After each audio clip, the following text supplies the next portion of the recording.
আসসালামু আলাইকুম বন্ধুরা, আশা করি আপনারা সকলেই ভালো আছেন আর আপনারা দেখছেন নুরানি আলো। রাহমাত, মাগফিরাত ও নাজাতের পয়গাম নিয়ে প্রতি বছর আমাদের দুয়ারে ফিরে আসে রমজান। মানব সৃষ্টির রোষালগ্ন থেকেই এ মাসে সংঘটিত হয়েছে অসংখ্য ঘটনা। সর্বকালের সর্বশ্রেষ্ঠ মহাগ্রন্থ আল কোরআন এ মাসে নাজির হয়েছে। বিজয়ের মাস খ্যাত রমজানেই মুসলিমগণ বদরের প্রান্তরে কাফিরদের পরাজিত করে ইসলামের বিজয় নিশান উড়িয়ে দিয়েছিল বিশ্বের দরবারে। রমজানে নানা ঘটনাতে রয়েছে আমাদের মূল্যবান উপদেশ ও শিক্ষা। আমাদের এই ভিডিওতে রমজানের ঐতিহাসিক ঘটনাবলী ও শিক্ষা নিয়ে আলোকপাত করব ইনশাআল্লাহ, যেখানে প্রথম রমজান থেকে ৩০ রমজানে কোন দিনে কি ঘটেছিল সেসবের বিস্তারিত জানাবো ইনশাআল্লাহ। প্রথমেই ১ রমজান। রাসূলুল্লাহ সাল্লাল্লাহু আলাইহি ওয়াসাল্লামের নবুয়ত লাভ। রমজান মাসকে আল্লাহ তাআলা আসমানি কিতাবসমূহের নাজিলের মাস হিসাবে নির্বাচন করেছেন। এ মাসে নাজিল হয় মানবতার মুক্তির দিশারি সর্বশ্রেষ্ঠ আসমানি কিতাব আল কোরআন। ইবনে ইসহাকের মতে রাসূলুল্লাহ সাল্লাল্লাহু আলাইহি ওয়াসাল্লাম হিরা গুহায় জিবরাইল আলাইহিস সালামের আগমনে ওহীপ্রাপ্ত হন। তাকে বলা হলো, পড়ো তোমার রবের নামে, যিনি সৃষ্টি করেছেন। তিনি সৃষ্টি করেছেন মানুষকে আলাক থেকে। পড়ো আর তোমার রব মহামহিম, যিনি কলমের সাহায্যে শিক্ষা দিয়েছেন। তিনি মানুষকে তা শিক্ষা দিয়েছেন যা সে জানত না। সূরা আল আলাক আয়াত নাম্বার 1 থেকে 5। ইবনে ইসহাক দলিল হিসাবে এই আয়াত পেশ করেন। রমজান মাস যাতে কোরআন নাজিল করা হয়েছে মানুষের জন্য হিদায়াত স্বরূপ এবং হিদায়াতের সুস্পষ্ট নিদর্শনাবলী ও সত্য মিথ্যার পার্থক্যকারী রূপে। সুতরাং তোমাদের মধ্যে যে মাসটিতে উপস্থিত হবে সে যেন তাতে সিয়াম পালন করে, আর যে অসুস্থ হবে অথবা সফরে থাকবে তবে অন্যান্য দিবসে সংখ্যা পূরণ করে নেবে। আল্লাহ তোমাদের সহজ চান এবং কঠিন চান না। আর যাতে তোমরা সংখ্যা পূরণ করো এবং তিনি তোমাদেরকে যে হিদায়াত দিয়েছেন তার জন্য আল্লাহর বড়ত্ব ঘোষণা করো এবং যাতে তোমরা শুকর করো। সূরা আল বাকারা আয়াত নম্বর 185। ইব্রাহিম আলাইহিস সালাম সহিফা প্রাপ্ত হন। ওয়াসিলা ইবনে আসকা রাদিয়াল্লাহু তাআলা আনহু থেকে বর্ণিত, রাসূলুল্লাহ সাল্লাল্লাহু আলাইহি ওয়াসাল্লাম বলেছেন, রমজানের প্রথম রাতে ইব্রাহিম আলাইহিস সালামের উপর সহিফা সমূহ নাজিল হয়। রমজানের 6 দিন অতিবাহিত হলে মুসা আলাইহিস সালামের উপর তাওরাত নাজিল হয়। 13ই রমজান অতিবাহিত হলে ঈসা আলাইহিস সালামের উপর ইনজিল নাজিল হয়। আর 25 রমজান মুহাম্মদ সাল্লাল্লাহু আলাইহি ওয়াসাল্লামের উপর আল কোরআন নাজিল হয়। রমজানে আসমানি কিতাবসমূহ নাজিলের হিকমত।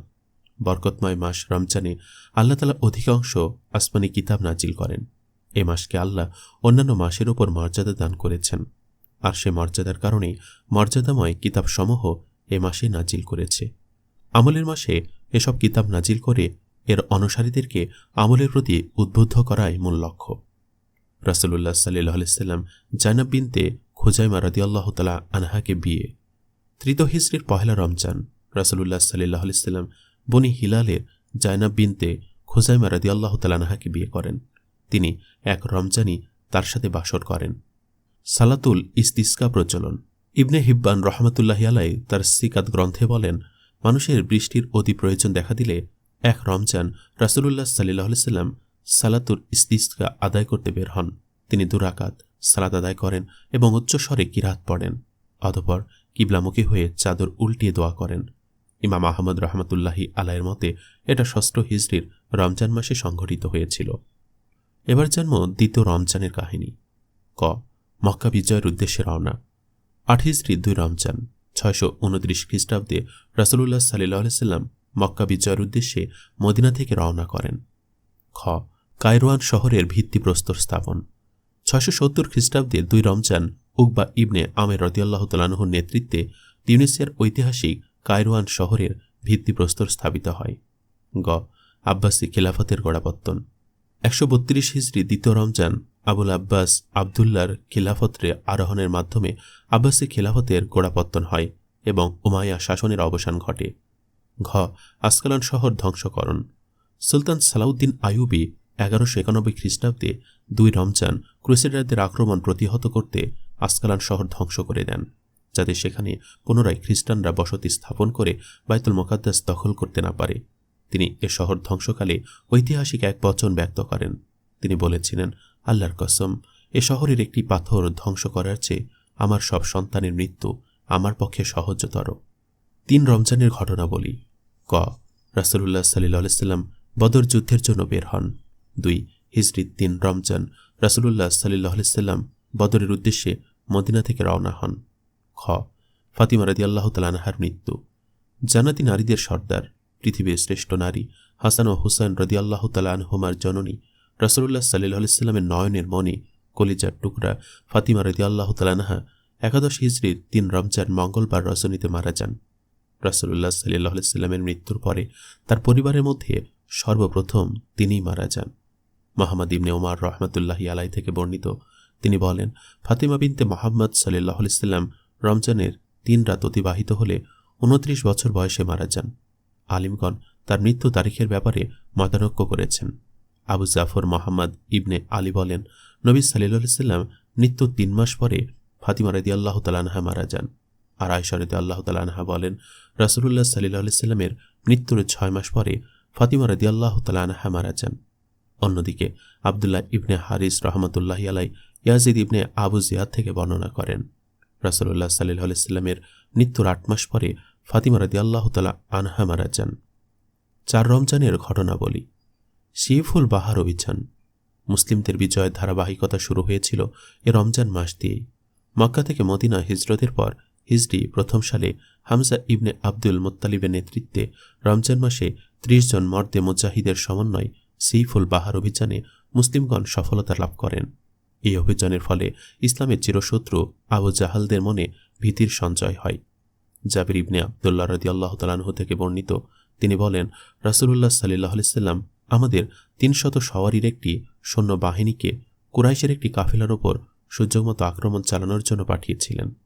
আবু উবাইদা ইবনুল জাররাহ রাদিয়াল্লাহু তাআলা আনহু ছিলেন আমাদের সেনাপতি। আমরা অর্ধমাস পর্যন্ত সমুদ্র সৈকতে অবস্থান করলাম। আমরা ভীষণ ক্ষুধার শিকার হয়ে গেলাম। অবশেষে ক্ষুধার যন্ত্রণায় গাছের পাতা পর্যন্ত খেতে থাকলাম। এজন্যই এ সৈন্য বাহিনীর নাম রাখা হয়েছে জাইশুল খাবাত, অর্থাৎ পাতাওয়ালা সেনাদল। এরপর সমুদ্র আমাদের জন্য আম্বর নামক একটি প্রাণী নিক্ষেপ করল। আমরা অর্ধমাস ধরে তা থেকে খেলাম। এর চর্বি শরীরে লাগালাম, ফলে আমাদের শরীর পূর্বের ন্যায় হৃষ্টপুষ্ট হয়ে গেল। এরপর আবু উবাইদা রাদিয়াল্লাহু তাআলা আনহু আম্বরটির শরীর থেকে পাঁজর ধরে খাড়া করালেন। এরপর তার সাথীদের মধ্যকার সবচেয়ে লম্বা লোকটিকে আসতে বললেন। সুফিয়ান রাদিয়াল্লাহু তাআলা আনহু আরেক বর্ণনায় বলেছেন, আবু উবাইদা রাদিয়াল্লাহু তাআলা আনহু আম্বরটির পাঁজরের হাড়গুলোর মধ্য থেকে একটি হাড় ধরে খাড়া করালেন এবং ওই লোকটিকে উঠের পিঠে বসিয়ে এর নিচে দিয়ে অতিক্রম করালেন। জাবির রাদিয়াল্লাহু তাআলা আনহু বলেন, সেনাদলের এক ব্যক্তি প্রথমে 3টি উট জবেহ করেছিলেন। এরপর আবু উবাইদা রাদিয়াল্লাহু তাআলা আনহু তাকে নিষেধ করলেন। আমর ইবনে দিনার রাহমাতুল্লাহি আলাইহি বলতেন, আবু সালি রাহমাতুল্লাহি আলাইহি আমাদের জানিয়েছেন যে কায়েস ইবনে সাদ রাদিয়াল্লাহু তাআলা আনহু তার পিতার কাছে বর্ণনা করেছিলেন যে সেনাদলে আমিও ছিলাম। এক সময় সমগ্র সেনাদল ক্ষুধার্ত হয়ে পড়ল। সাদ রাদিয়াল্লাহু তাআলা আনহু বললেন, এমত অবস্থায় তুমি উট জবেহ করে দিতে? কায়েস রাদিয়াল্লাহু তাআলা আনহু বললেন, হ্যাঁ, আমি উট জবেহ করেছি। তিনি বললেন, তারপর আবার সবাই ক্ষুধার্ত হয়ে গেল। এবারও তার পিতা বললেন, তুমি জবেহ করতে? তিনি বললেন, হ্যাঁ, জবেহ করেছি। তিনি বললেন, তারপর আবার সবাই ক্ষুধার্ত হল। সাদ রাদিয়াল্লাহু তাআলা আনহু বললেন, আবার উট জবেহ করতে? তিনি বললেন, জবেহ করেছি। তিনি বললেন, এরপর আবার সবাই ক্ষুধার্ত হল। সাদ রাদিয়াল্লাহু তাআলা আনহু বললেন, উট জবেহ করতে? তখন কায়েস ইবনে সাদ রাদিয়াল্লাহু তাআলা আনহু বললেন, এবার আমাকে জবেহ করতে নিষেধ করা হয়েছে। 5 রমজানের ঐতিহাসিক ঘটনা। ক আব্দুর রহমান আদ-দাখিলের জন্ম। স্পেনের উমাইয়া শাসনের প্রতিষ্ঠাতা আব্দুর রহমান আদ-দাখিল 113 হিজরির 5 রমজান মোতাবেক 9 নভেম্বর 731 খ্রিস্টাব্দে দামেস্কে জন্মগ্রহণ করেন। খ সালাউদ্দিন আইয়ুবীর নির্দেশে নৌবাহিনী গঠন। 578 হিজরির 5 রমজান সুলতান সালাউদ্দিন আইয়ুবী মিশরের আলেকজান্দ্রিয়াতে ইসলামী নৌবাহিনী গঠনের নির্দেশ দেন। ফলে কাঠের নৌকা ও সমরাস্ত্র তৈরি করে নৌবাহিনী গঠন করেন। 6 রমজানের ঐতিহাসিক ঘটনা। ক মুসা আলাইহিস সালাম তাওরাত প্রাপ্ত হন। ওয়াসিলা ইবনে আসকার রাদিয়াল্লাহু তাআলা আনহু থেকে বর্ণিত, রাসূলুল্লাহ সাল্লাল্লাহু আলাইহি সাল্লাম বলেছেন, রমজানের প্রথম রাতে ইব্রাহিম আলাইহিস সালামের উপর সহিফা সমূহ নাজিল হয়। রমজানের 6 দিন অতিবাহিত হলে মুসা আলাইহিস সালামের উপর তাওরাত নাজিল হয়। 13 রমজান অতিবাহিত হলে ঈসা আলাইহিস সালামের উপর ইনজিল নাজিল হয়। আর 25 রমজান মুহাম্মদ সাল্লাল্লাহু আলাইহি সাল্লামের উপর আল কোরআন নাজিল হয়। খ আমরিয়া বিজয়। 223 হিজরির 6 রমজান মোতাবেক 31 জুলাই 838 খ্রিস্টাব্দে খলিফা মুতাসিম বিল্লার শাসনামলে আমরিয়ায় মুসলিমরা জয়লাভ করেন। গ মোহাম্মদ ইবনে কাসিমের সিন্ধু বিজয়। 92 হিজরির 6 রমজান মোতাবেক 682 খ্রিস্টাব্দে 14 মে খলিফা ওয়ালিদ ইবনে আব্দুল মালিকের আমলে বীর সেনানী মোহাম্মদ ইবনে কাসিম ভারত উপমহাদেশের সিন্ধু প্রদেশ বিজয় করেন। সিন্ধু বিজয়ের মাধ্যমে ইসলামের শান্তির ছায়াতলে প্রবেশ করতে থাকে বাংলাদেশ, ভারত, পাকিস্তান ও আশেপাশের দেশগুলো। 7 রমজানের ঐতিহাসিক ঘটনা। ঐতিহাসিক আল আজহার মসজিদ উদ্বোধন। 361 হিজরির 7 রমজান মোতাবেক 971 খ্রিস্টাব্দে মিশরের ঐতিহাসিক আল আজহার মসজিদ সালাতুদ্দিনী ইলমের জন্য উদ্বোধন করা হয়। 8 রমজানে ঐতিহাসিক ঘটনা। তাবুক যুদ্ধ। 9 হিজরির 8 রমজান মোতাবেক 18 সেপ্টেম্বর 630 খ্রিস্টাব্দে রাসূলুল্লাহ সাল্লাল্লাহু আলাইহি সাল্লাম সর্বশেষ জিহাদ তাবুক যুদ্ধ করেন এবং একই মাসে যুদ্ধ শেষে বিজয় বেশে মদিনায় প্রত্যাবর্তন করেন। শিক্ষা। আল্লাহ রমজান মাসে মুসলিমদেরকে বড় বড় অনেক বিজয় দান করেছেন। বদর, খন্দক, তাবুক, স্পেন, সিন্ধু ইত্যাদি ঐতিহাসিক বিজয় রমজান মাসেই সাধিত হয়েছিল। এ মাসে আল্লাহর সাহায্য মুমিনের অতি নিকটে। ইবাদত বন্দিগির এ মাসে বেশি বেশি সৎকাজ করে আল্লাহর কাছে বিজয় প্রার্থনা করা উচিত। তাবুক যুদ্ধ শেষে রাসূলুল্লাহ সাল্লাল্লাহু আলাইহি সাল্লাম রমজান মাসে বিজয় বেশে মদিনায় প্রত্যাবর্তন করেন। 9 রমজানের ঐতিহাসিক ঘটনা। সিসিলি দ্বীপপুঞ্জ বিজয়। 212 হিজরির 9 রমজান মোতাবেক 1 সেপ্টেম্বর 827 খ্রিস্টাব্দে জিয়াদ ইবনে আগলাবের নেতৃত্বে সিসিলি দ্বীপপুঞ্জ জয় করেন এবং সেখানে ইসলামের নিশান ওঠান। 10 রমজান। ক খাদিজা রাদিয়াল্লাহু তাআলা আনহার মৃত্যু। নবুয়তের 10ম বছর রমজান মাসের 10 তারিখ রাসূলুল্লাহ সাল্লাল্লাহু আলাইহি সাল্লামের জীবন সঙ্গিনী, সুখে দুঃখে তার পাশে দাঁড়ানো বন্ধু, সর্বপ্রথম ইসলাম গ্রহণকারিণী খাদিজা রাদিয়াল্লাহু তাআলা আনহা মারা যান এ বছরই রমজান মাসে। অন্য বর্ণনায় রজব মাসে রাসূলুল্লাহ সাল্লাল্লাহু আলাইহি সাল্লামকে মক্কায় সায়দানকারী একমাত্র অভিভাবক চাচা আবু তালিব মারা যান। ফলে ইতিহাসের পাতায় এ বছরকে আমল, হুজন তথা দুঃখের বছর হিসাবে আখ্যায়িত করা হয়। মোহাম্মদ ইবনে সালেহ ও আব্দুর রহমান ইবনে আব্দুল আজিজ থেকে বর্ণিত, তারা বলেন, খাদিজা রাদিয়াল্লাহু তাআলা আনহা হিজরতের 3 বছর পূর্বে রমজানের 10 দিন অতিবাহিত হলে মারা যান। তখন তার বয়স ছিল 65 বছর। খ আব্দুল্লাহ ইবনে মোবারক ও ইমাম মুজানি রহমতুল্লাহি আলাইহির মৃত্যু। 181 হিজরির 10 রমজান ইসলামের ইতিহাসে এক অনবদ্য মুস্তাহিদ, আধ্যাত্মিক পুরুষ, বিশিষ্ট মুহাদ্দিস আব্দুল্লাহ ইবনে মোবারক রহমতুল্লাহি আলাই মারা যান। 264 হিজরির রমজান মাসে ইমাম শাফির অন্যতম ছাত্র আবু ইব্রাহিম ইসমাইল ইবনে ইয়াহিয়া ইবনে ইসমাইল ইবনে আমর ইবনে মুসলিম আল মুজানি আল মিসরি রহমতুল্লাহি আলাই মারা যান। রমজানের সৎ ও অসৎ লোকদের মৃত্যু থেকে শিক্ষা। পবিত্র রমজান মাসে খাদিজা, আয়েশা, ফাতিমা, আলী রাদিয়াল্লাহু তাআলা আনহুম সহ অনেক সাহাবী ও নেককার বান্দা সমূহের মৃত্যু হয়। তাদের মৃত্যু থেকে আমরা শিক্ষা লাভ করতে পারি যে একমাত্র আমলই নাজাতের মাপকাঠি। রমজানে আল্লাহ কবরের আযাব মাফ করেন। এ মাসের অসংখ্য ফজিলত থাকায় নেককার বান্দাদের এ মাসে মৃত্যু আল্লাহর অশেষ নিয়ামত। পক্ষান্তরে অনেক অত্যাচারী জালিম যেমন হাজ্জাজ ইবনে ইউসুফের মৃত্যু ইত্যাদি দ্বারা আল্লাহ বান্দাদেরকে সতর্ক করেন যে জুলুম নির্যাতন করে কেউ আল্লাহর সীমা থেকে পার পেতে পারে না। একদিন না একদিন আল্লাহর দরবারে উপস্থিত হতেই হবে। তাছাড়া জালিমদেরকে দুনিয়া থেকে সরিয়ে দেওয়া মুসলিমদের জন্য এক ধরনের বিজয়। গ মিশরে অভিশপ্ত ইয়াহুদীদের ওপর মুসলিমদের বিজয়। 1973 সালের অক্টোবর মাস ইসরায়েল ও মিশরের মধ্যে চলছিল তুমুল যুদ্ধ। ইয়াহুদীরা মিশরের সিনাই অঞ্চল দখল করে নিয়ে যায়। মিশরের মুসলিমদের প্রতিরোধের স্রোতে ভেসে যায় অভিশপ্ত ইয়াহুদীর দল। অবশেষে 10 রমজান মুসলিমগণ চূড়ান্ত বিজয় লাভ করেন, ফিরে পান তাদের হারিয়ে যাওয়া সিনাই অঞ্চল। আধুনিক যুগেও আল্লাহ তার দিন তার মানুষকে সাহায্য করেন যেমনিভাবে তিনি সাহায্য করেছিলেন বদরের ময়দানে। শর্ত একটাই, তা হলো তার দিনের দিকে ফিরে যাওয়া, তার উপর তাওয়াক্কুল করা। 11 রমজান সাইদ ইবনে জুবাইর রাদিয়াল্লাহু তাআলা আনহুর শাহাদাত। 95 হিজরির 11 রমজান মোতাবেক 714 খ্রিস্টাব্দে হাজ্জাজ ইবনে ইউসুফ কর্তৃক সাইদ ইবনে জুবাইর রাদিয়াল্লাহু তাআলা আনহুকে শহীদ করা হয়। 12 রমজান 597 হিজরির এদিনে ইমাম আবুল ফরজ ইবনে জাওজি রহমতুল্লাহি আলাই মারা যান। 254 হিজরির 12 রমজান মিশরের রাজা আহমদ ইবনে তুলুন ইরাক থেকে মিশরে প্রবেশ করেন। 265 হিজরির 12 রমজান মোতাবেক 7 মে 879 সালে মিশরের বিখ্যাত ইবনে তুলুন মসজিদ নির্মাণ কাজ শুরু হয়। 666 হিজরির 12 রমজান মোতাবেক 25 মে 1268 সালে জাহের বিবরিসের নেতৃত্বে আন্তিখিয়া মুসলমানরা জয়লাভ করেন। 13 রমজান ঈসা আলাইহিসসালাম ইনজিল প্রাপ্ত হন। ওয়াসিলা ইবনে আসকা রাদিয়াল্লাহু তাআলা আনহু থেকে বর্ণিত, রাসূলুল্লাহ সাল্লাল্লাহু আলাইহি সাল্লাম বলেছেন, রমজানের প্রথম রাতে ইব্রাহিম আলাইহিসসালামের উপর সহিফা সমূহ নাজিল হয়। রমজানের 6 দিন অতিবাহিত হলে মুসা আলাইহিসসালামের উপর তাওরাত নাজিল হয়। 13 রমজান অতিবাহিত হলে ঈসা আলাইহিসসালামের উপর ইনজিল নাজিল হয়। আর 25 রমজান মুহাম্মদ সাল্লাল্লাহু আলাইহি সাল্লামের উপর আল কোরআন নাজিল হয়। শিক্ষা: আল্লাহ রমজান মাসে ইনজিল নাজিল করেছেন, যেমনিভাবে এ মাসেই তিনি কোরআন নাজিল করেছেন। কোরআনের অনুসারীরা সঠিক ইনজিলের ওপর ঈমান আনা সত্ত্বেও ইনজিলধারীরা কোরআনের ওপর ঈমান আনে না, অথচ দুটি মহান আল্লাহর পক্ষ থেকে নাজিলকৃত। সুতরাং শুধু কোরআনের ওপর ঈমান আনলেই হবে না, আল্লাহর নাজিলকৃত সব কিতাবের ওপর ঈমান আনা ফরজ। খ. উমর ইবনুল খাত্তাব রাদিয়াল্লাহু তাআলা আনহু কর্তৃক বাইতুল মুকাদ্দাস বিজয়।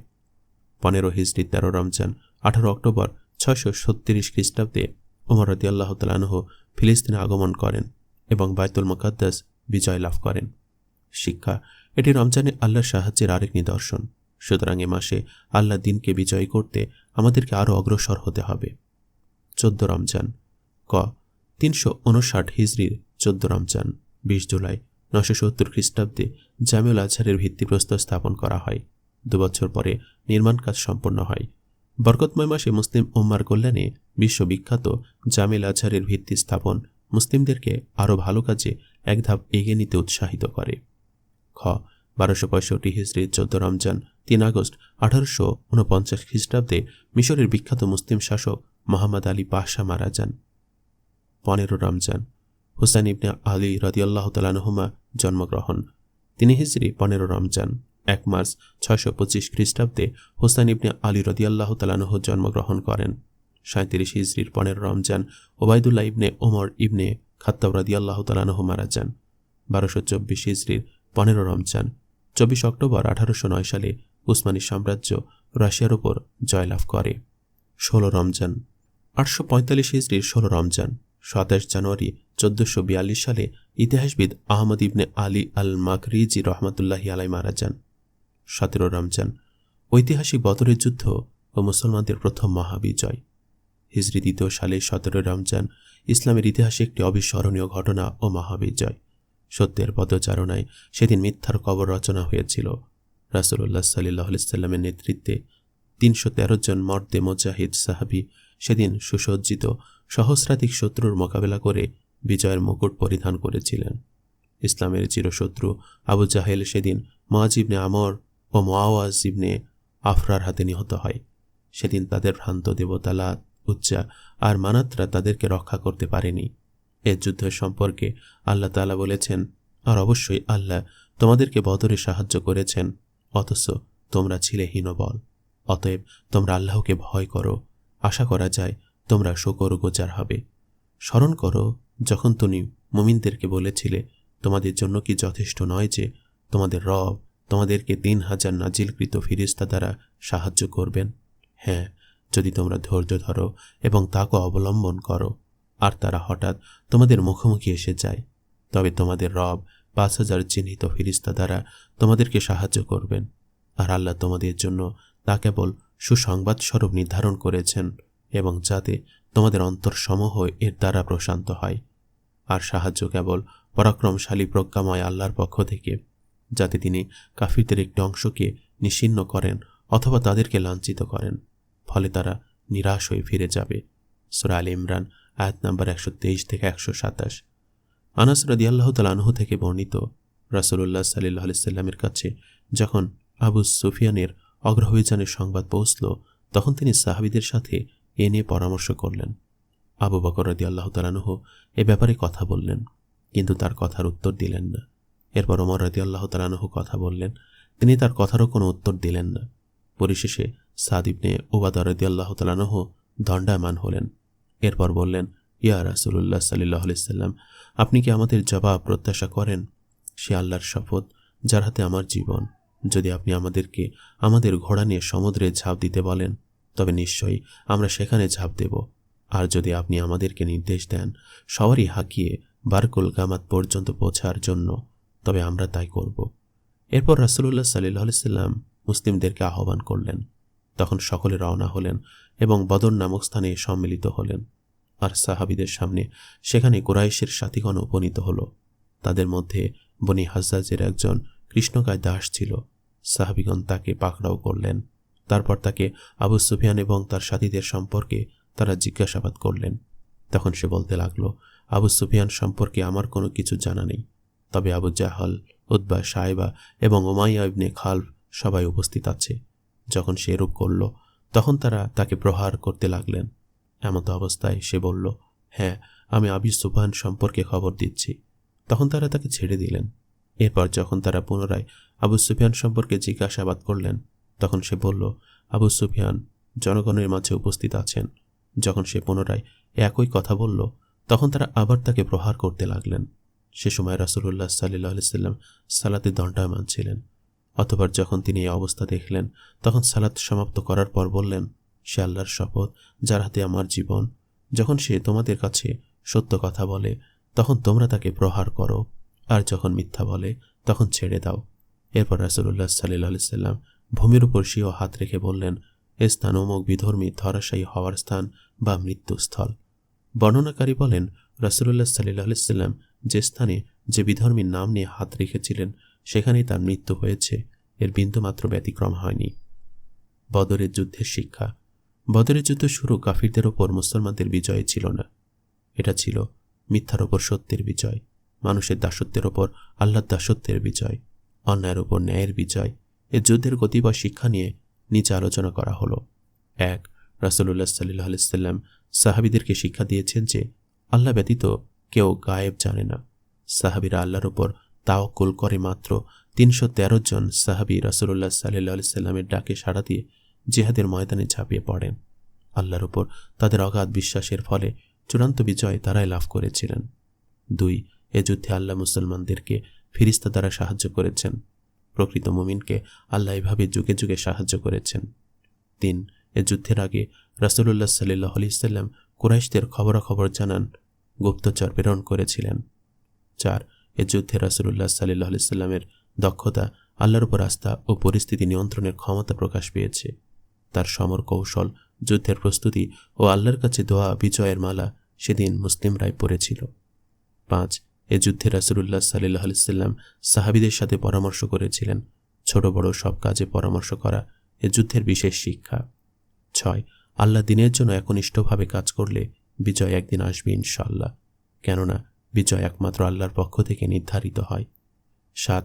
কুফরি শক্তি সংখ্যায় যতই বেশি হোক, সমরাস্ত্রে যতই সজ্জিত হোক, তাদের পরাজয় একদিন হবেই, কেননা তারা আল্লাহর সাহায্য ও ভালোবাসা থেকে বিচ্ছিন্ন।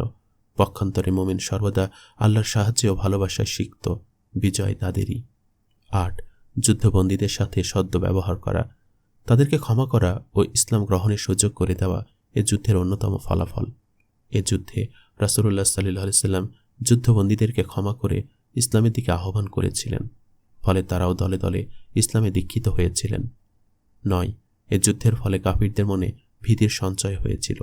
তারা দুর্বল মুসলিমদেরকে শক্তিশালী প্রতিপক্ষ হিসাবে ভাবতে শুরু করে। 10. পরিশেষে বলবো, এ যুদ্ধ ছিল সত্য মিথ্যার পার্থক্যকারী যুদ্ধ। রাসূলুল্লাহ সাল্লাল্লাহু আলাইহি সাল্লাম যে সত্যের কাণ্ডারী, তা এ যুদ্ধের ফলে প্রমাণিত হল। খ. আবু জাহেল নিহত হয়।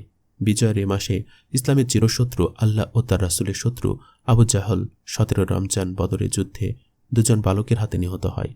তার মৃত্যুর ঘটনা হাদিসে এভাবে এসেছে। আনাস রাদিয়াল্লাহু তাআলা আনহু থেকে বর্ণিত, তিনি বলেন, বদরের দিন রাসূলুল্লাহ সাল্লাল্লাহু আলাইহি সাল্লাম বলেন, আবু জাহেল কি করে, কে তার খোঁজ নিয়ে আসতে পারো।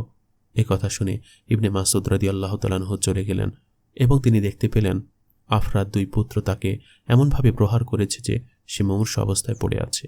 তখন তিনি তার দাড়ি ধরে বললেন, তুমি কি আবু জাহল? উত্তরে সে বলল, এক ব্যক্তিকে তার গোত্রের লোকেরা হত্যা করল, অথবা যাকে তোমরা হত্যা করলে, এর চাইতে বেশি আর কি। শিক্ষা। আবু জাহেলের চরম লাঞ্ছিতভাবে নিহত হওয়া দ্বারা প্রমাণ করে, বাতিল যতই বড় বা শক্তিশালী হোক, একসময় নিপাক যাবেই, সত্যের বিজয় আসবেই, শুধু ধৈর্য আর সময়ের ব্যাপার। গ. আলী রাদিয়াল্লাহু তাআলা আনহুর শাহাদাত। 40 হিজরি 17 রমজান শুক্রবার আসাদুল্লাহ হিল গালিব খ্যাত প্রিয়নবী সাল্লাল্লাহু আলাইহি সাল্লামের জামাতা ইসলামের চতুর্থ খলিফা আলী রাদিয়াল্লাহু তাআলা আনহু শাহাদাত বরণ করেন। ইবনে মুলজিম, আরদান ও শাবিব নামে 3 ঘাতক সেদিন আলী রাদিয়াল্লাহু তাআলা আনহুকে তরবারির আঘাতে শহীদ করেন। হুরাইস ইবনে মাকশি রাহমাতুল্লাহি আলাইহি থেকে বর্ণিত, তিনি বলেন, আলী রাদিয়াল্লাহু তাআলা আনহু 21 রমজান সকালে মারা যান। তিনি বলেন, আমি হাসান ইবনে আলী রাদিয়াল্লাহু তাআলা আনহুকে বলতে শুনেছি। তিনি রাদিয়াল্লাহু তাআলা আনহুর গুণাবলী বর্ণনা করতে বলেন, তিনি এমন রাতে শহীদ হন যে রাতে কোরআন নাজিল হয়েছে, ঈসা আলাইহিস সালামকে আসমানে তুলে নেওয়া হয়েছে এবং মুসা আলাইহিস সালাম মারা যান। ঘ উম্মুল মুমিনিন আয়েশা রাদিয়াল্লাহু তাআলা আনহার মৃত্যু। 58 হিজরি 17 রমজান মঙ্গলবার পৃথিবীর সর্বশ্রেষ্ঠ মুহাদ্দিস রাসূলুল্লাহ সাল্লাল্লাহু আলাইহি সাল্লামের প্রিয়তমা সঙ্গিনী, যার কোলে তিনি শেষ নিঃশ্বাস ত্যাগ করেছেন, আয়েশা রাদিয়াল্লাহু তাআলা আনহা মারা যান। ও সর্বপ্রথম হাদিস সংকলনকারী মুহাম্মদ ইবনে শিহাব জুহরির মৃত্যু।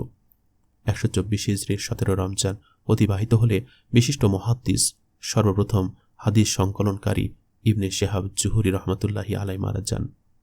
চ কোরআনের প্রথম 5 আয়াত নাজিল হয়ে নবুয়তের সূচনা হয়। আল্লাহ তাআলা এই দিনে তার নবী মুহাম্মদ সাল্লাল্লাহু আলাইহি সাল্লামের উপর কোরআনের সূরা আল আলাকের প্রথম 5 আয়াত নাজিল করে নবুয়ত দিয়ে সম্মানিত করেন।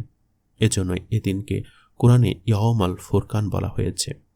18 রমজান। ক খালিদ ইবনে ওয়ালিদ রাদিয়াল্লাহু তাআলা আনহুর মৃত্যু। 21 হিজরির 18 রমজান 20 আগস্ট 642 খ্রিস্টাব্দে সাইফুল্লাহ খ্যাত খালিদ ইবনে ওয়ালিদ রাদিয়াল্লাহু তাআলা আনহু মারা যান। খ হাসান ইবনে আলী রাদিয়াল্লাহু তাআলা আনহুর খিলাফত লাভ। 40 হিজরির 18 রমজান হাসান ইবনে আলী রাদিয়াল্লাহু তাআলা আনহু খিলাফতে অধিষ্ঠিত হন। 19 রমজান 1375 হিজরির 19 রমজান তিউনিসিয়ার বিশ্ববিখ্যাত জাইতুন্না বিশ্ববিদ্যালয় প্রতিষ্ঠিত হয়। 20 রমজান। ক মক্কা বিজয়। 8 হিজরি রমজান মাসে 10,000 বীর সেনানী নিয়ে রাসূলুল্লাহ সাল্লাল্লাহু আলাইহি সাল্লাম বিনা যুদ্ধে মক্কা বিজয় করেন। যে মক্কায় একসময় মুসলিমরা ছিল লাঞ্ছিত, বঞ্চিত, নিপীড়িত, সে মক্কায় আজ তারা বিজয় বেশে প্রবেশ করছে। 20 রমজান মক্কা বিজয় সম্পন্ন হয়। রাসূলুল্লাহ সাল্লাল্লাহু আলাইহি সাল্লাম ও তার সাহাবীরা সেদিন কাবার ভেতরে নির্মিত 360টি মূর্তি ভেঙে চূর্ণ বিচূর্ণ করে দেন। আল্লাহ তাআলা বলেছেন, যখন আল্লাহর সাহায্য ও বিজয় আসবে আর তুমি লোকদেরকে দলে দলে আল্লাহ দিনে দাখিল হতে দেখবে, তখন তুমি তোমার রবের সুপ্রশংস তাসবিহ পাঠ করো এবং তার কাছে ক্ষমা চাও, নিশ্চয়ই তিনি তওবা কবুলকারী। সূরা আন-নাসর আয়াত নম্বর 1 থেকে 4। অবশ্যই আল্লাহ তার রাসূলকে স্বপ্নটি যথাযথভাবে সত্যে পরিণত করে দিয়েছেন। তোমরা ইনশাআল্লাহ নিরাপদে তোমাদের মাথা মুন্ডন করে এবং চুল ছেড়ে নির্ভয়ে আল মসজিদুল হারামে অবশ্যই প্রবেশ করবে। অতঃপর আল্লাহ জেনে শুনে যা তোমরা জানতে না, সুতরাং এছাড়াও তিনি দিলেন এক নিকটবর্তী বিজয়। সূরা আল ফাত আয়াত নম্বর 27। মক্কা বিজয় সম্পর্কে হাদিসে এসেছে, ইবনে আব্বাস রাদিয়াল্লাহু তাআলা আনহু থেকে বর্ণিত, তিনি বলেন, রাসূলুল্লাহ সাল্লাল্লাহু আলাইহি সাল্লাম রমজান মাসে মদিনা থেকে মক্কা অভিযানে রওনা হন। তার সঙ্গে ছিল 10,000 সাহাবী। তখন হিজরত করে মদিনা চলে আসার 8.5 বছর অতিক্রম হয়ে গিয়েছিল। তিনি ও তার সঙ্গী মুসলিমগণ সাম অবস্থায় মক্কা অভিমুখে রওনা হন। অবশেষে তিনি যখন উসমান ও কুদাই স্থান দ্বয়ের মধ্যবর্তী কাদিত নামক জায়গার ঝর্ণার নিকট পৌঁছলেন, তখন তিনি ও সঙ্গী মুসলিমগণ ইফতার করলেন। জুহরি রহমতুল্লাহি আলাইহি বলেছেন, ফতোয়া হিসেবে গ্রহণ করার ব্যাপারে রাসূলুল্লাহ সাল্লাল্লাহু আলাইহি সাল্লামের কাজকর্মের শেষোক্ত আমলটিকে চূড়ান্ত দলিল হিসাবে গণ্য করা হয়, কেননা শেষোক্ত আমলের পূর্ববর্তী আমলকে রহিত করে দেয়। মক্কা বিজয়ের শিক্ষা। আল্লাহ তাআলা কোনো কিছু ঘটানোর আগে মানুষের সামনে উক্ত ঘটনার কারণসমূহ স্পষ্ট করে দেন। হুদায়বিয়ার সন্ধি ছিল মক্কা বিজয়ের সূচনা, আর মুসলিমের সাথে কুরাইশদের গাদ্দারি ছিল এ বিজয় অর্জনের উসিলা। মূলত রাসূলুল্লাহ সাল্লাল্লাহু আলাইহি সাল্লাম কুরাইশদের গাদ্দারির কারণে 10,000-এর বেশি সাহাবী নিয়ে এই অভিযানে বের হন। পরিশেষে বিনা রক্তপাতে তিনি ঐতিহাসিক বিজয় লাভ করেন। রাসূলুল্লাহ সাল্লাল্লাহু আলাইহি সাল্লাম মক্কা বিজয়ের মাধ্যমে তার কৃত ওয়াদা পূরণ করেছেন। সন্ধিবদ্ধ অন্যান্য গোত্রকে যেভাবে সাহায্য করার প্রতিশ্রুতি ছিল, তিনি তা পালন করেছেন। এ যুদ্ধে রাসূলুল্লাহ সাল্লাল্লাহু আলাইহি সাল্লাম মক্কার কাফিরদের থেকে প্রতিশোধ না নিয়ে সাধারণ ক্ষমা ঘোষণা করেন। এতে তারা আরও বিস্মিত হয়ে দলে দলে ইসলামে দাখিল হন। মক্কা বিজয় সম্পন্ন হলে তিনি কাবার অভ্যন্তরের সব মূর্তি ভেঙে ফেলার নির্দেশ দেন। এভাবে মক্কাকে পৌত্তলিকতা মুক্ত করা হলো এবং একচ্ছত্র আল্লাহর দাসত্ব প্রতিষ্ঠা করা হলো। বাতিল শক্তি কিছুদিন তর্জন গর্জন করলেও চূড়ান্ত বিজয় মুসলিমদেরই। মক্কায় যারা এতদিন নির্যাতিত নিপীড়িত ছিল, আস্তারায় সদল বলে মক্কায় প্রবেশ করেন। কায়রো যান মসজিদ নির্মাণ। 51 হিজরির 20 রমজান 29 সেপ্টেম্বর 671 খ্রিস্টাব্দে উকবা ইবনে নাফি রাদিয়াল্লাহু তাআলা আনহুর হাতে কায়রোয়ান মসজিদ নির্মিত হয়। 21 রমজান মুসা আলাইহিস সালামের মৃত্যু ও ঈসা আলাইহিস সালামকে আসমানে উত্তোলন। কল্যাণ ও বরকতের এ মাসে মানবজাতির হিদায়াতের জন্য প্রেরিত অসংখ্য নবী ও রাসূল এ মাসে প্রেরিত হয়েছেন ও মারা যান। এ মাসেই বনী ইসরায়েলদের নিকট প্রেরিত নবী মুসা আলাইহিস সালাম মারা যান ও খ্রিস্টানদের নিকট প্রেরিত নবী ঈসা আলাইহিস সালামকে আল্লাহ তাআলা আসমানে তুলে নেন। হাদিসে এসেছে, হুরাইস ইবনে মাখশি রহমাতুল্লাহি আলাইহি থেকে বর্ণিত, তিনি বলেন, আলী রাদিয়াল্লাহু তাআলা আনহু 21 রমজান সকালে মারা যান। তিনি বলেন, আমি হাসান ইবনে আলী রাদিয়াল্লাহু তাআলা আনহুকে বলতে শুনেছি। তিনি আলী রাদিয়াল্লাহু তাআলা আনহুর গুণাবলী বর্ণনা করতে বলেন। তিনি এমন রাতে শহীদ হন যে রাতে কোরআন নাজিল হয়েছে। ঈসা আলাইহিস সালামকে আসমানে তুলে নেওয়া হয়েছে এবং মুসা আলাইহিস সালাম মারা যান। আল্লাহ তাআলা তার অপার কুদরতে কাউকে মা বাবা ছাড়াই সৃষ্টি করেছেন, যেমন আদম আলাইহিস সালাম, আবার কাউকে বাবার স্পর্শ ছাড়াই সৃষ্টি করেছেন, যেমন ঈসা আলাইহিস সালাম, আবার কাউকে মা বাবার মাধ্যমে সৃষ্টি করেছেন, যেমন সমগ্র মানবজাতি ও অন্যান্য সৃষ্টিকুল। ঈসা আলাইহিস সালামকে বাবা ছাড়া সৃষ্টি করে মানবজাতিকে তার ক্ষমতা ও কুদরত দেখিয়ে স্মরণ করে দেন যে আল্লাহ যা ইচ্ছা তাই করতে পারেন। তিনি ঈসা আলাইহিস সালামকে মৃত্যু না দিয়ে আসমানে তুলে নেন এবং কিয়ামতের আগে তাকে আবার পৃথিবীতে প্রেরণ করবেন। তিনি আসমান থেকে জমিনে অবতরণ করবেন। এসব কিছুই তার কুদরতের বহিঃপ্রকাশ। এতে রয়েছে আমাদের শিক্ষা। আল্লাহ যে সর্বময় ক্ষমতা ও আধিপত্যের অধিকারী, সেসব বিষয় ঈমান আনা। কালিমুল্লাহ খ্যাত নবী মুসা আলাইহিস সালামকে রমজানে মৃত্যু দিয়ে মানবজাতিকে স্মরণ করে দিয়েছেন যে সবাইকে একদিন মৃত্যুর স্বাদ আস্বাদন করতে হবে, সবাইকে আল্লাহর সম্মুখে জবাবদিহি করতে হবে। আলী রাদিয়াল্লাহু তাআলা আনহু শাহাদাত বরণ। আলী রাদিয়াল্লাহু তাআলা আনহু 21 রমজান সকালে শাহাদাত বরণ করেন। হুরাইস ইবনে মাখশি রহমাতুল্লাহি আলাইহি থেকে বর্ণিত, তিনি বলেন, আলী রাদিয়াল্লাহু তাআলা আনহু 21 রমজান সকালে মারা যান। তিনি বলেন, আমি হাসান ইবনে আলী রাদিয়াল্লাহু তাআলা আনহুকে বলতে শুনেছি। তিনি আলী রাদিয়াল্লাহু তাআলা আনহুর গুণাবলী বর্ণনা করতে বলেন। তিনি এমন রাতে শহীদ হন যে রাতে কোরআন নাজিল হয়েছে। 22 রমজান তায়েব বিজয়। 8 হিজরির 22 রমজান মোতাবেক 12 জানুয়ারি 630 খ্রিস্টাব্দে রাসূলুল্লাহ সাল্লাল্লাহু আলাইহি সাল্লাম তায়েফে যান এবং তা জয়লাভ করেন। ইমাম ইবনে মাজাহ রহমাতুল্লাহি আলাইহির মৃত্যু। 273 হিজরির 22 রমজান মোতাবেক 20 ফেব্রুয়ারি 886 খ্রিস্টাব্দে ইমাম ইবনে মাজাহ রহমাতুল্লাহি আলাইহি মারা যান। 23 রমজান 9 হিজরি 23 রমজান রাসূলুল্লাহ সাল্লাল্লাহু আলাইহি সাল্লামের নির্দেশে আরবের বিখ্যাত লাত মূর্তি ধ্বংস করা হয়। 220 হিজরির 23 রমজান মোতাবেক 20 সেপ্টেম্বর 835 খ্রিস্টাব্দে মিশরের তুলুন রাজ্যের প্রতিষ্ঠাতা আহমদ ইবনে তুলুন জন্মগ্রহণ করেন। 24 রমজান আমর ইবনে আস মসজিদ নির্মাণ। 20 হিজরির 24 রমজান মোতাবেক 5 সেপ্টেম্বর 641 খ্রিস্টাব্দে সাহাবী আমর ইবনে আস রাদিয়াল্লাহু তাআলা আনহুর নেতৃত্বে মুসলমানরা মিশরের কায়রোতে বিখ্যাত আমর ইবনে আস মসজিদের নির্মাণ কাজ শুরু করেন। 25 রমজান মহাগ্রন্থ আল কোরআন নাজিল। রমজান মাসকে আল্লাহ তাআলা আসমানি কিতাব সমূহকে নাজিলের মাস হিসাবে নির্বাচন করেছেন। এ মাসেই কদরের রাতে নাজিল হয় মানবতার মুক্তির দিশারি সর্বশ্রেষ্ঠ আসমানি কিতাব আল কোরআন। তাছাড়া তাওরাত, জাবুর, ইনজিল ও ইব্রাহিম আলাইহিস সালামের সহিফা সহ অনেক কিতাব এ মাসে নাজিল হয়। আল কোরআন এসেছে রমজান মাস, যাতে কোরআন নাজিল করা হয়েছে মানুষের জন্য হিদায়াত স্বরূপ এবং হিদায়াতের সুস্পষ্ট নিদর্শনাবলী ও সত্য মিথ্যার পার্থক্যকারী রূপে। সুতরাং তোমাদের মধ্যে যে মাসটিতে উপস্থিত হবে সে যেন তাতে সিয়াম পালন করে, আর যে অসুস্থ হবে অথবা সফরে থাকবে তবে অন্যান্য দিবসের সংখ্যা পূরণ করে নেবে। আল্লাহ তোমাদের সহজ চান এবং কঠিন চান না। আর যাতে তোমরা সংখ্যা পূরণ করো এবং তিনি তোমাদেরকে যে হিদায়াত দিয়েছেন তার জন্য আল্লাহর বড়ত্ব ঘোষণা করো এবং যাতে তোমরা শুকর করো। সূরা আল বাকারা আয়াত নম্বর 185। ওয়াসিলা ইবনে আসকার রাদিয়াল্লাহু তাআলা আনহু থেকে বর্ণিত, রাসূলুল্লাহ সাল্লাল্লাহু আলাইহি সাল্লাম বলেছেন, রমজানের প্রথম রাতে ইব্রাহিম আলাইহিস সালামের উপর সহিফা সমূহ নাজিল হয়।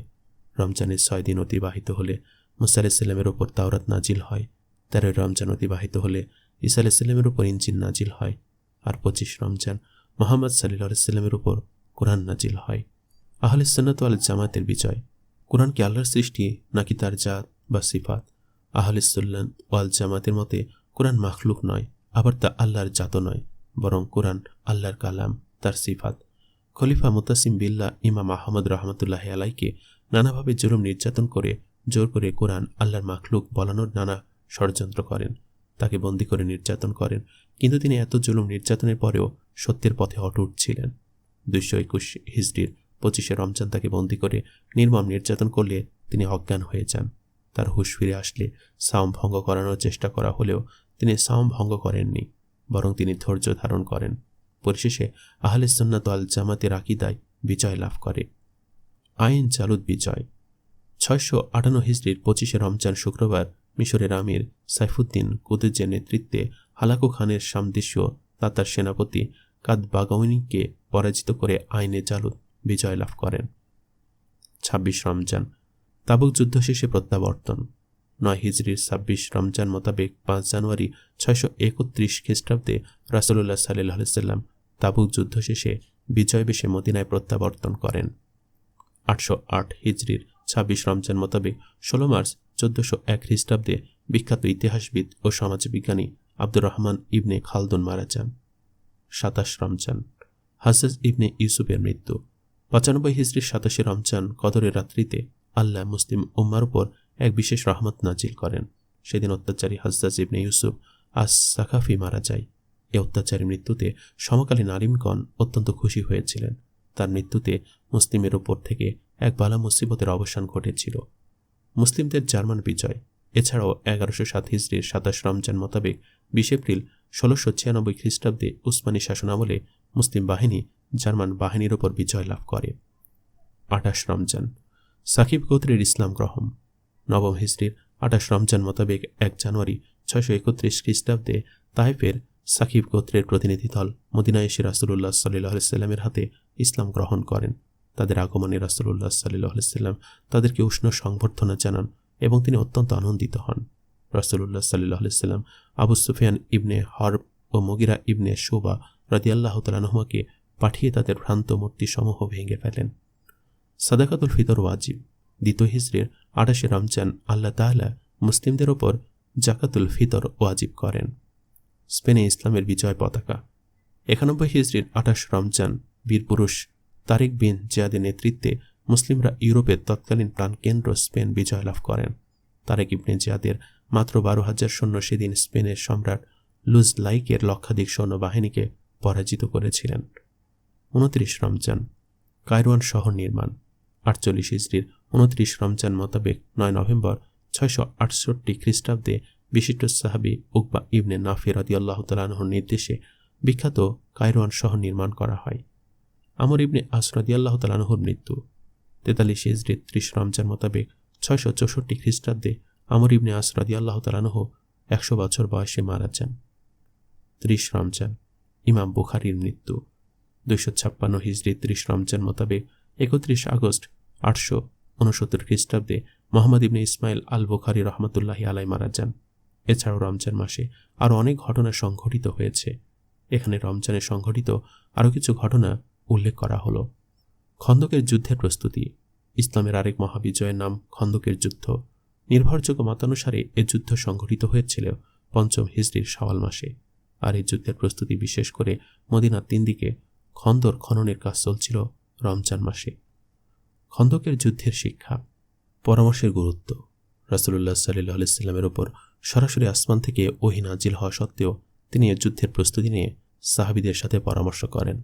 নানা জনের নানা মতের পরে তিনি সালমান ফারসি রাদিয়াল্লাহু তাআলা আনহুর পরামর্শ গ্রহণ করেন এবং মদিনার চারপাশে খন্দক খননের সিদ্ধান্ত নেন। এ যুদ্ধের প্রস্তুতিকালে রাসূলুল্লাহ সাল্লাল্লাহু আলাইহি ওয়াসাল্লাম সাহাবীদের সাথে সাওম রেখে পরীক্ষা খনন কাজে অংশগ্রহণ করেন। তিনি সমগ্র পৃথিবীর সর্দার ও সেনাপতি হওয়া সত্ত্বেও তিনি সাধারণ মানুষের মতোই কাজ করছিলেন। উৎসাহ উদ্দীপনামূলক সাহিত্য চর্চা। এ যুদ্ধে সাহাবীদের কষ্ট লাঘব করতে রাসূলুল্লাহ সাল্লাল্লাহু আলাইহি ওয়াসাল্লাম পরীক্ষা খননের সময় কবিতা আবৃত্তি করেছিলেন। সুস্থ সুন্দর সাহিত্য ও শিল্প চর্চা এ যুদ্ধ থেকে আমরা শিক্ষা লাভ করি। এ যুদ্ধের পরীক্ষা খননকালে সাহাবীরা ক্ষুধা ও তৃষ্ণায় কাতর হওয়া সত্ত্বেও ধৈর্য ধারণ করেন। এমনকি রাসূলুল্লাহ সাল্লাল্লাহু আলাইহি ওয়াসাল্লামও নিজে না খেয়ে পেটে পাথর বেঁধে খনন কাজ করেছিলেন। আল্লাহর উপর অগাধ বিশ্বাস, তাওয়াক্কুল ও বুদ্ধিমত্তার সাথে কাজ করে মুসলমানরা এ যুদ্ধে বিজয় লাভ করেন। এ যুদ্ধ মুসলিমদের সমর কৌশল ও ইসলামী আর্কিটেক্টের প্রমাণ বহন করে। ইফকের ঘটনা। মুনাফিকরা সর্বকালে ইসলামের গোপন শত্রু। তারা পবিত্র উম্মুল মুমিনিন আয়েশা রাদিয়াল্লাহু তাআলা আনহার বিরুদ্ধে কুৎসা রটনা করে ইসলামের বিজয়কে কলুষিত করতে চেয়েছিল। কিন্তু তারা জানে না যে মুনাফিকরা জাহান্নামের সর্বনিম্ন স্থানে যাবে। ৫ম বা ৬ষ্ঠ হিজরিতে শাবান মাসে বনি মুস্তালিক যুদ্ধ শেষে রাসূলুল্লাহ সাল্লাল্লাহু আলাইহি ওয়াসাল্লাম বিজয় বেশে মদিনা ফেরার পথে বিশ্রামের জন্য মুসলিম বাহিনী অবতরণ করেন।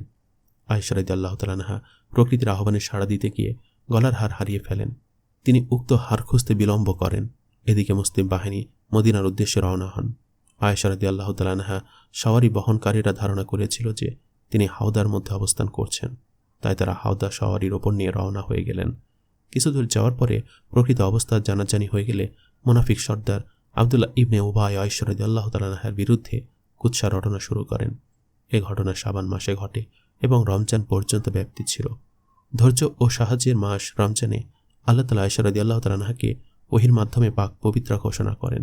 এ ঘটনা কোরআনে এভাবে এসেছে, নিশ্চয়ই যারা এ অপবাদ রটনা করেছে তারা তোমাদেরই একটি দল। এটাকে তোমরা তোমাদের জন্য অকল্যাণকর মনে করো না, বরং এটা তোমাদের জন্য কল্যাণকর। তাদের থেকে প্রত্যেক ব্যক্তির জন্য রয়েছে যতটুকু পাপ সে অর্জন করেছে, আর তাদের থেকে যে ব্যক্তি এ ব্যাপারে প্রধান ভূমিকা পালন করেছে তার জন্য রয়েছে মহা আযাব। যখন তোমরা এটা শুনলে তখন কেন মুমিন পুরুষ ও মুমিন নারীরা তাদের নিজেদের সম্পর্কে ভালো ধারণা পোষণ করল না এবং বলল না যে এটা তো সুস্পষ্ট অপবাদ? তারা কেন এ ব্যাপারে 4 জন সাক্ষী নিয়ে আসলো না? সুতরাং যখন তারা সাক্ষী নিয়ে আসেনি তখন তারাই আল্লাহর কাছে মিথ্যাবাদী। আর যদি দুনিয়া ও আখিরাতে তোমাদের উপর আল্লাহর দয়া ও তার অনুগ্রহ না থাকত, তবে তোমরা যাতে লিপ্ত ছিলে তার জন্য তোমাদেরকে অবশ্যই কঠিন আযাব স্পর্শ করত। যখন এটা তোমরা তোমাদের মুখে মুখে ছড়াচ্ছিলে এবং তোমরা তোমাদের মুখ দিয়ে এমন কথা বলছিলে যাতে তোমাদের কোনো জ্ঞান ছিল না, আর তোমরা এটাকে খুবই তুচ্ছ মনে করেছিলে, অথচ এটা আল্লাহর নিকট খুবই গুরুতর। আর তোমরা যখন এটা শুনলে তখন তোমরা কেন বললে না যে এ নিয়ে কথা বলা আমাদের পক্ষে সম্ভব নয়? তুমি অতি পবিত্র, মহান, এটা গুরুতর অপবাদ। আল্লাহ তোমাদেরকে উপদেশ দিচ্ছেন যে যদি তোমরা মুমিন হও তাহলে আর কখনো এর পুনরাবৃত্তি করবে না। আল্লাহ তাআলা তোমাদের জন্য আয়াতসমূহ স্পষ্টভাবে বর্ণনা করেছেন এবং আল্লাহ মহাজ্ঞানী, প্রজ্ঞাময়। নিশ্চয় যারা এটা পছন্দ করে যে মুমিনদের মধ্যে অশ্লীলতা ছড়িয়ে পড়ুক, তাদের জন্য দুনিয়া ও আখিরাতে রয়েছে যন্ত্রণাদায়ক আযাব। আর আল্লাহ জানেন এবং তোমরা জানো না। আর যদি তোমাদের ওপর আল্লাহর অনুগ্রহ ও তার দয়া না থাকতো, আর নিশ্চয়ই আল্লাহ বড় মেহেরবান, পরম দয়ালু। শিক্ষা: মুনাফিকরা সবসময় ইসলামের শত্রু, সুতরাং তাদের থেকে সাবধান। রাসূলুল্লাহ সাল্লাল্লাহু আলাইহি ওয়াসাল্লামের স্ত্রী আয়েশা রাদিয়াল্লাহু তাআলা আনহা পাক পবিত্রা ছিলেন। আল্লাহ তার পবিত্রতার সাক্ষ্য দিয়েছেন। বিপদে পড়লে ধৈর্য হারা না হয়ে আল্লাহর উপর আস্থা রেখে বিপদের মোকাবেলা করা উচিত। আয়েশা রাদিয়াল্লাহু তাআলা আনহাকে যখন সবাই দোষারোপ করছিলেন, রাসূলুল্লাহ সাল্লাল্লাহু আলাইহি ওয়াসাল্লাম নিজেই যখন তার সাথে কথা বলা বন্ধ করে দেন, তখন তিনি একমাত্র আল্লাহর উপর ভরসা করে দিনরাত আল্লাহর দরবারে কান্নাকাটি করে তার সাহায্য চান। অবশেষে তিনি আল্লাহর সাহায্য প্রাপ্ত হয়ে পবিত্রতার মালা পরিধান করেন। হিমিয়ার সম্রাটের দূত প্রেরণ ও তাদের ইসলাম গ্রহণ। 9 হিজরি রমজান মাসে হিমিয়ারের রাজা তার ইসলাম গ্রহণের সংবাদ দিয়ে রাসূলুল্লাহ সাল্লাল্লাহু আলাইহি ওয়াসাল্লামের নিকট দূত প্রেরণ করেন। সম্মানিত দর্শক, এতক্ষণ আমরা আলোচনা করেছি রমজান মাসে কি কি ঘটেছিল, অর্থাৎ স্পেসিফিকভাবে আমরা আলোচনা করার চেষ্টা করেছি 1 রমজান থেকে 30 রমজান পর্যন্ত মুসলিম বিশ্বে মুসলিমদের জন্য কি কি ঘটনা ঘটেছিল, সেই ঐতিহাসিক ঘটনাগুলো। আশা করছি আজকের ভিডিওটি আপনাদের ভালো লেগেছে। দর্শক, কেমন লেগেছে সেটি অবশ্যই কমেন্ট করে জানাবেন এবং ভিডিওটি বেশি বেশি শেয়ার করবেন। আর আমাদের চ্যানেলটি অবশ্যই সাবস্ক্রাইব করে আমাদেরকে সাথে রাখবেন। আল্লাহ হাফেজ।